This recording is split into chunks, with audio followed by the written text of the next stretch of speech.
Welcome back. Time for our conversation right now, and we center our focus on the interlink between media and academia in advancing food security. Professor Thomas Cheriot, the Vice Chancellor for Eldoret University, is my guest. Karibu sana to the program, sir. Thank you, Doreen, for having me. Welcome very much. Yes. All right, let's just start this discussion by a clear understanding of some of the initiatives that have been put by the government. For instance, the subsidy program, talk about the agriculture financing. And one would wonder, why is the food security still an issue, a subject of discussion for that matter? Thank you very much, Doreen. You know, in Kenya, the government has been trying to subsidize fertilizer. And to some measure, there's some very good reserves we are seeing on the ground. Okay. However, you know, there are many other inputs that may not necessarily be fertilizer alone. We have also the issue of the soils. We need to test to see, you know, for example, how much fertilizer to apply, which fertilizer to apply, at what time. Also, there is the issue of financing, because the farmers may want to go to adopt new technology, they may want to expand their farms, they may want to introduce new varieties, but they don't have the money. And therefore, it's a challenge, because we need to connect between the farmer and also the financial institutions that can support them. Yes. So there's some level of interconnectedness. Disconnect, yes. Okay. All this need interconnectedness, but there's some level of disconnect. Yes. All right, so then having said that, where do you see the future of food security with some of these changing weather patterns, for instance? Sure. The issue of climate change has really introduced a new dimension to agriculture, and therefore we need to look at climate-smart technologies and methods to be able to intervene between the climate and the agriculture that the farmers are engaged in, because we need resilient varieties, we need resilient breeds of animals, we need techniques that will be able to mitigate this, because you cannot do the same thing over and over again with this new climate change that is coming very, very seriously. So what I hear you say is that we need to adapt new methods with these new challenges. Now that's where you come in as University of Eldoret. With all these glaring gaps and challenges still in existence, what are these institutions of higher learning, for instance, US, doing to address such kind of issues? Universities in Kenya, and University of Eldoret particularly, we've been doing a lot of research on how we can be able to boost production despite this climate change. So therefore, we have climate-smart technologies that we have come up with. We have resilient breeds and resilient varieties. But the problem is communication between our research output and the people who need these technologies. And therefore, that's where the media comes in terms of dissemination, in terms of putting this content, scientific content, into ways in which the farmers, the stakeholders, are able to understand and they are able to utilize, because otherwise they are very scientific most of the time. So as a university, more of what you're doing is just research with regards to this? Yeah, we are doing research. We have been having agribusiness trade fair now for 18 years, and therefore we are not only doing the research, we are trying also to disseminate this research. And therefore we need more stakeholders like the media to be able to assist us, because you know, this trade fair is a physical event, but we need this technology to be translated all the time throughout the year to people who are even far from Eldoret. So then, is it safe to say that progress is being made to some extent, but there's a bit of disconnect when it comes to communication? That's the underlying issue. Communication, yes. That's really the underlying issue. Yes. So then, from where you sit, Professor, talk to me about how then you feel that so far we've been telling these stories, for instance, the stories of agriculture, talk about the policies they are in, issues of innovations, for instance, in as far as agricultural matters is concerned.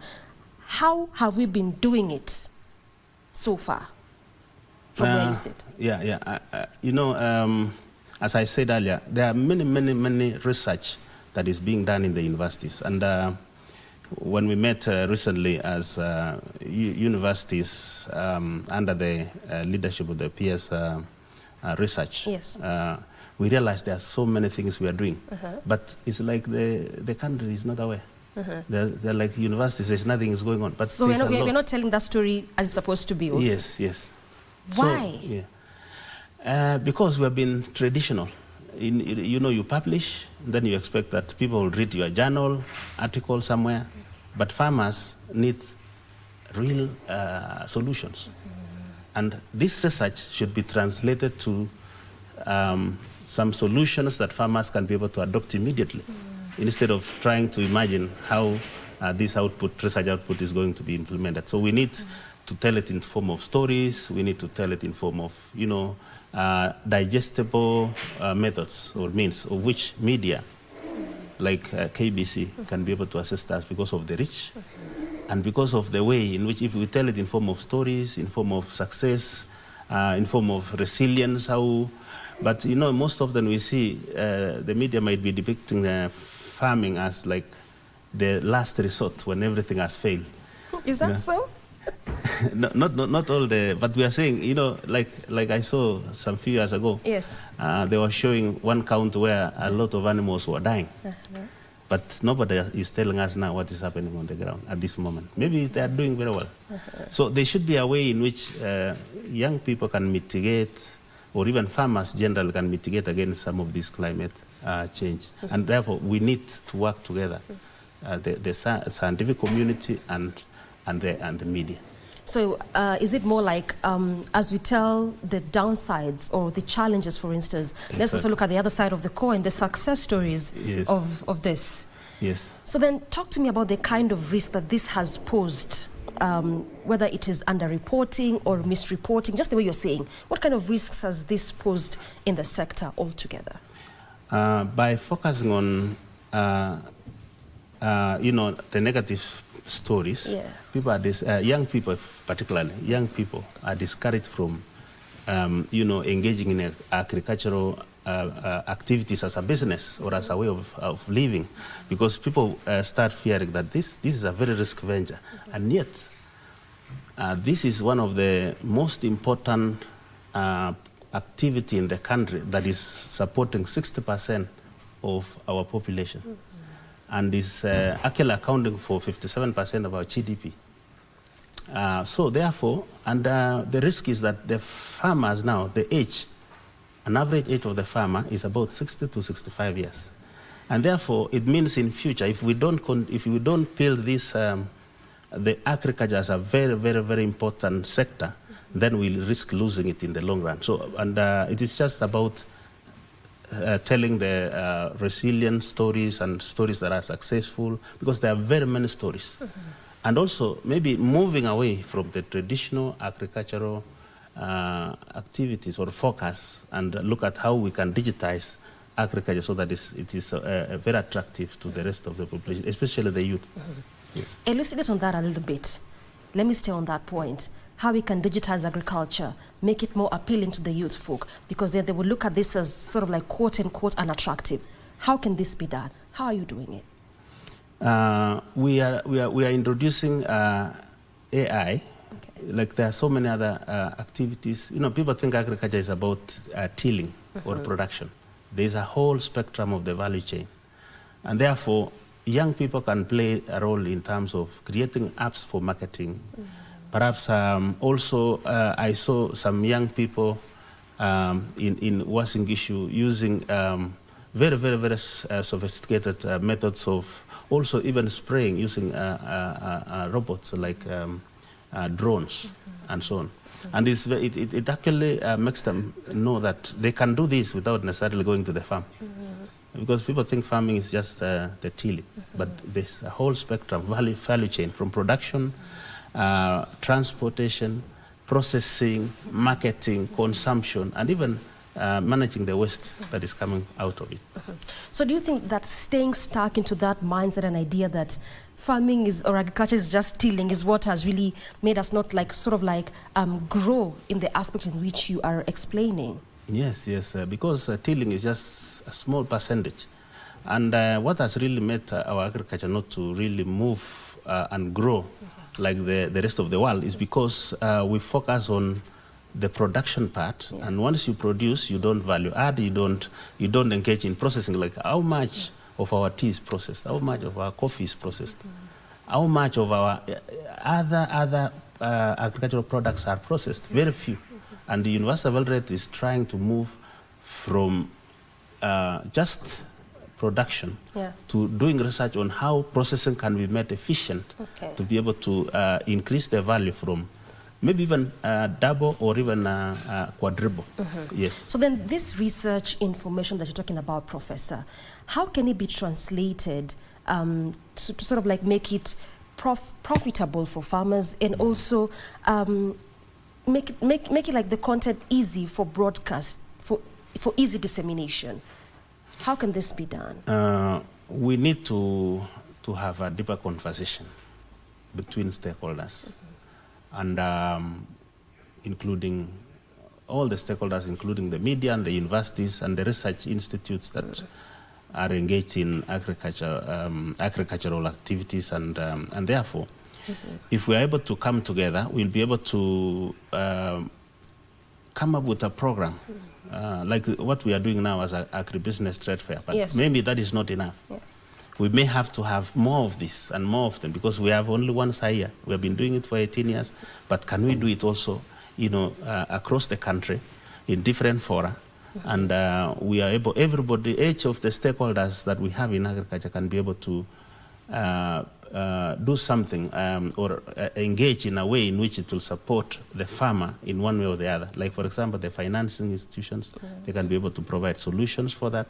There is also the agrochemical companies, there is also the marketing companies and all that. And the media, of course, is to help to make sure that this information is available to the farmers. And properly disseminated. Yes. So then do you think as though these institutions of higher learning are well equipped to then train the youth folk who sort of see this as boring at times? Are they equipped, and to what extent? Yeah, we are actually equipped as universities in Kenya.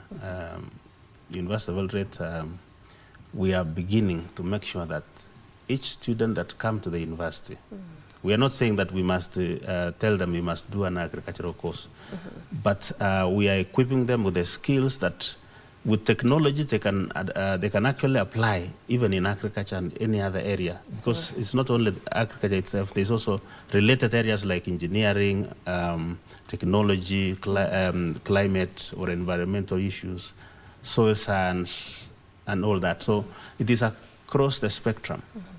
So we are saying that we must be able to talk to our to our youth, that you can be able to join any part of the value chain and be successful. And I think that is where the issue of entrepreneurship comes in. Okay. Because if we train our youth to be entrepreneurs, they can identify any of these value chain areas to be one of their focus points and succeed.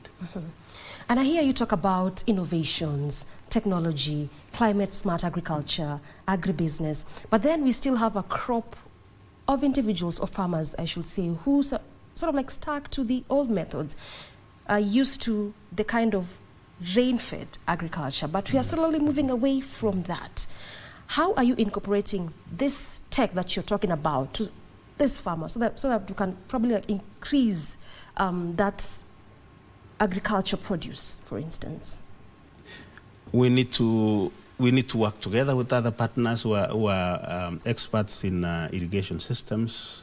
We need to show, by extension services, we need to show that you can move from producing maybe 20 bags of maize, for example, to 60, like what I saw in Kulalu. The government has done wonderfully there. When you see, it's just because of irrigation. Yeah. It is one of the inputs. I was saying earlier that the input is not just fertilizer.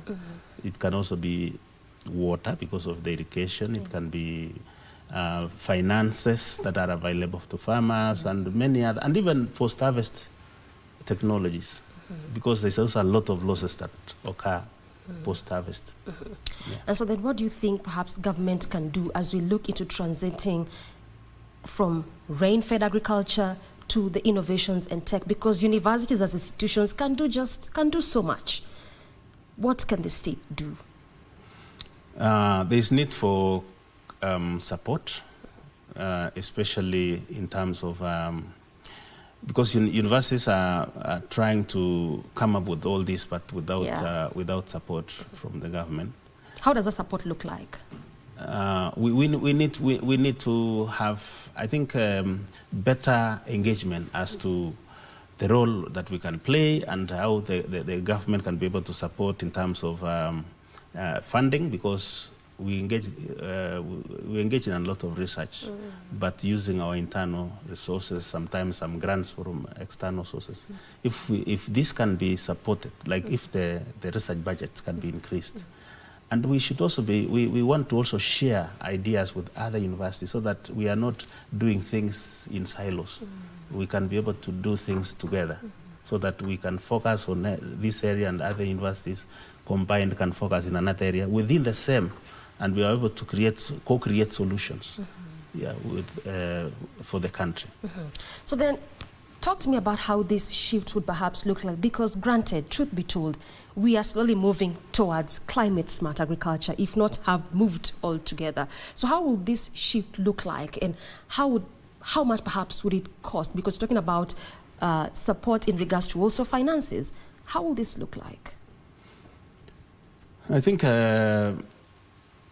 there's a lot of funding already being spent by the government, but perhaps this is kind of in several pockets. It's not kind of aligned, because if you see various institutions are being funded to do that and that and that, and maybe it is actually there is no synergy. If synergy can be done, then it can be easier to achieve that faster.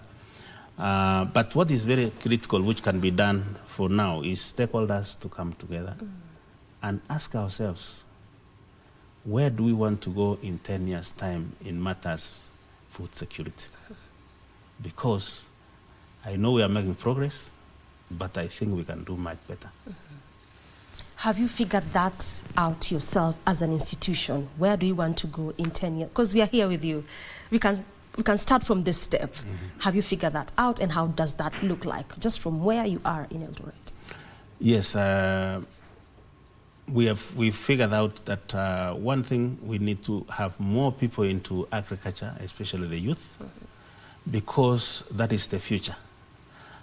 Secondly, we have also figured out that we must have more stakeholders on board, so that we work together on how to sensitize, how to build capacity, how to encourage farmers, how to pass this technology that we have all over the country.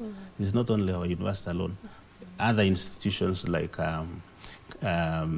Calro and others have also done very good research. But the issue is most of these are not really disseminated correctly or at the right time, or even to the people that require that information. So the challenge still lies in dissemination, yes, relaying that information.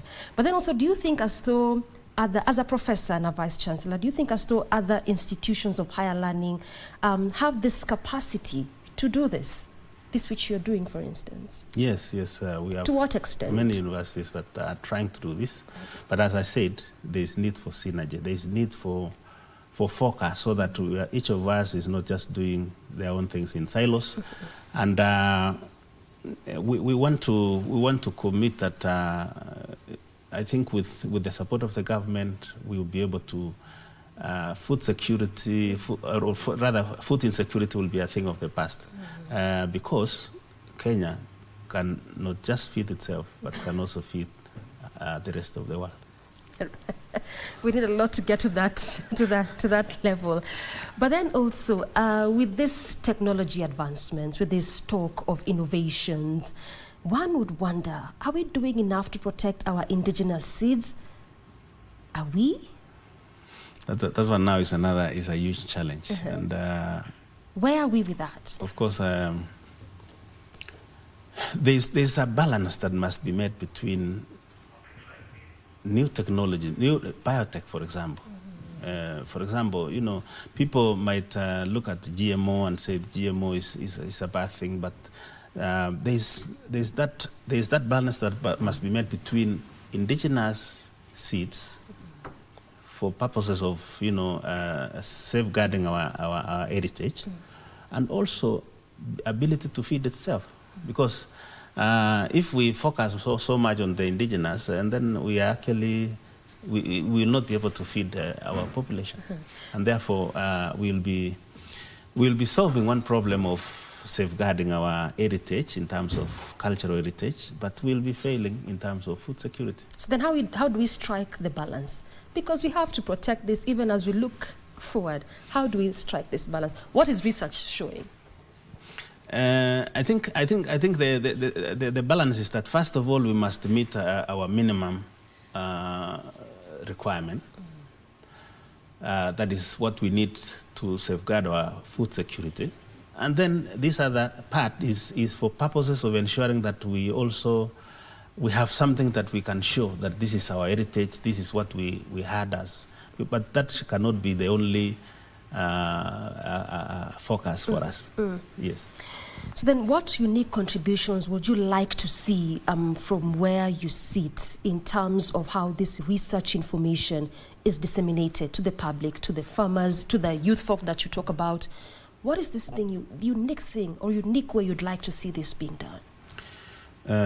Coming together with the media, we need to, first of all, the researchers must know that you cannot just publish and expect that it will be disseminated on its own, or a farmer will read a journal from some. So we need some stories, policy briefs, whichever it is. We need some kind of digestible way of the outputs must be able to be disseminated in form of stories, maybe in form of short videos, in which even social media can be able to be used to pass. Because Kenyans now are moving a lot to social media. They rarely even read books. And therefore, we need to make it very easy for them using their phone to access this information. And palatable, easy to digest. Yes. Finally, as we draw this discussion to a close, Professor, what will be your call to action to farmers, policymakers, students in how we can harness the power of education to advance food security? What would you say to them? What I would like to say is that all of us, farmers, students, stakeholders, it is incumbent on all of us to come together and focus on the future of food security. And we have the solution as universities to be able to provide that particular link that is required to be able to move this forward. And we want to invite the media, and we want to thank KBC, because this is a very good forum. I know most of these forums have been, for other kind of stories, but I think this is very crucial because this is about food. Yes. And every day, everyone must eat something. There is no time that you go one day. Everyone in this country, even the world. Thank you. I like that last bit, that indeed everyone at the end of the day must eat something. Not forgetting that food security is one of the president's big four in what he's doing. So clearly, just looking at that interlink between media and academia and how it goes a long way to advance this. Thank you so much, Professor, for your time. Yeah, thank you so much for having me, and it's my pleasure. Asante sana. That has been Professor Thomas Cheriot, the Vice-Chancellor, University of Eldoret, just talking to us about that interlink between media and academia in advancing food security in the country. We take another quick breather. We come back with business and sports. Don't go anywhere.